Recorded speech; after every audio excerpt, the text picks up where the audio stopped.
So Alloy Fabweld and this group of companies is starting to live and breathe innovation. Innovation is born by change. Change is born by need. A need, more than anything else, is born by a want to be different. And that's what we're all about. That's what our company's going to do. We're going to become very different. We're not going to be an ordinary engineering business. We're going to be an innovation business. We are becoming an innovation business. We lead where others will follow. We disrupt where others can't even consider. And most importantly of all, we champion our staff and our people. We make them better people, they make us better businesses. We've got 5 businesses now. By 2030, that's probably going to double. Our turnover is probably going to treble.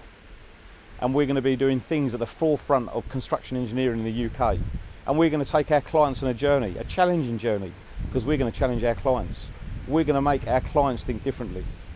We're going to make them leaner. We're going to make them meaner. And by default of that, we'll be busier.